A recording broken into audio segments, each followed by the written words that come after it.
जैसे ही ये कोडॉन और एंटी कोडॉन बाइंड करेंगे उस टाइम पे एक जीटीपी एनर्जी यूज़ होगी। ओके, पहला स्टेप ये। दूसरा कब एनर्जी यूज़ होगी? जब ये जो राइबोसोमल यूनिट है ये फ्लैंक करके अगले कोडॉन की तरफ बढ़ेगी, तब जैसे यहाँ से यहाँ पे, यहाँ से यहाँ पे एक एक जीटीपी यूज़ हो रही है, यहाँ पे भी जीटीपी से जीडीपी, ये हर एक स्टेप जो ये फ्लैंक करके अलग उस पे जा रहा है। देखो यहाँ पे पहले एयूजी था और दूसरा कोई कोडॉन था, तो ये यहाँ से दूसरे पे गया, एयूजी यहाँ पे छूट गया। अब ये एयूजी से 2 स्टेप दूर चले गया, तो यहाँ पे एक एक जीटीपी एनर्जी यहाँ पे यूज़ होता है। पेप्टाइड बॉन्ड फॉर्मेशन में कभी भी एनर्जी यूज़ नहीं होता। तुम इधर पे भी देख सकते हो, क्लियरली यहाँ पे लिखा हुआ है, if 2 charged tRNAs are close enough, the formation of peptide bond between them would be favored energetically, क्योंकि एक catalyst, the presence of catalyst would enhance the rate of peptide bond formation, इसीलिए बहुत ही आसान हो जाता है इसके लिए पेप्टाइड बॉन्ड फॉर्म करना, एंड कोई भी एनर्जी का एक्सपेंस नहीं होता। यहाँ पे एक बहुत ही कमाल की लाइन दी हुई है, द अमीनो एसिड्स, यहाँ पे अगर तुम्हें दिख रहा है तो बहुत अच्छा हो जाता। ओके,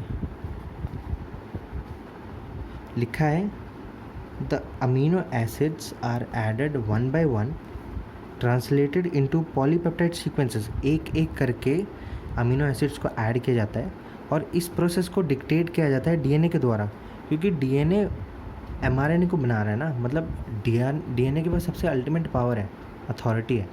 अगर डीएनए अलाउ नहीं करेगा या डीएनए एमआरएनए फॉर्म ही नहीं करेगा तो फिर कैसे? एमआरएनए सिर्फ रिप्रेजेंटेटिव है, वो रिप्रेजेंट करता है, वो सिर्फ एक कॉपी है जो कि डीएनए को निकाल के दे रही है। एक एमआरएनए अगर नष्ट हो गया तो डीएनए दूसरी बना लेगा, तो सिर्फ एमआरएनए रिप्रेजेंटेटिव है। लेकिन अगर डीएनए नष्ट हो गया तो फिर यार कुछ भी नहीं हो पाएगा। इसलिए the process is dictated bye DNA and represented by mRNA. MRNA सिर्फ एक रिप्रेजेंटेटिव है। दूसरा, मैंने तुम्हें कहा था कि कोई भी आइडियल नहीं होता, कुछ टाइम पहले ही मैंने कहा था कि आइडियल राइबोसोम नहीं होता, कि भाई एयूजी से स्टार्ट हो रहा है और यूएजी पे ख़त्म हो रहा है। ये इसलिए नहीं होता क्योंकि सब कुछ प्रोबेबिलिटी फैक्टर का खेल है। अभी यहाँ पे एक बहुत ही मस्त सा एग्जांपल देता हूँ मैं, अगर तुम कनेक्ट कर पाओ तो बहुत ही बढ़िया रहेगा। तो इसमें क्या होता है, जैसे मान लो कि 2 हमारे पास राइबोसोम्स है, एक तो स्टार्ट ही एयूजी से हो रहा है, ठीक है, एंड हो रहा है यूएजी से, और दूसरा यहाँ से कहीं से स्टार्ट हो रहा है एयूजी और एंड यहाँ पे हो रहा है यूएजी। अब तुम बारिश करो राइबोसोमल आरएनए की, बारिश करो, धड़ाधड़ धड़ाधड़ धड़ाधड़ धड़ाधड़ धड़ाधड़ धड़ाधड़ धड़ाधड़। सपोज तुमने 10 गिराए, ओके, इन 10 में से सिर्फ एक की प्रोबेबिलिटी है कि वो जाके सीधा एयूजी पे टकराएगा और बाइंड कर लेगा, है ना। जो यहाँ पे गिरेगा वो डायरेक्ट निकल जाएगा फाइंड करता करता कि भाई एयूजी कहाँ है, एयूजी कहाँ है, उसको मिलेगा ही नहीं, क्योंकि 5' से 3' डायरेक्शन पे ही तो जाते हैं, वापस उल्टी डायरेक्शन में नहीं आ सकते। ये ऐसे नहीं हो सकते भी यहाँ पे आएंगे, ओ मिल गया, अटैच हो जाएंगे और फिर ऐसे स्टार्ट होगी, नहीं, ये लोग सिर्फ एक ही डायरेक्शन में जाते हैं। तो अगर ये यहाँ पे बीच में कहीं गिरा तो ये ऐसे ऐसे कर निकल ही जाएगा और उसको मिलेगा ही नहीं एयूजी।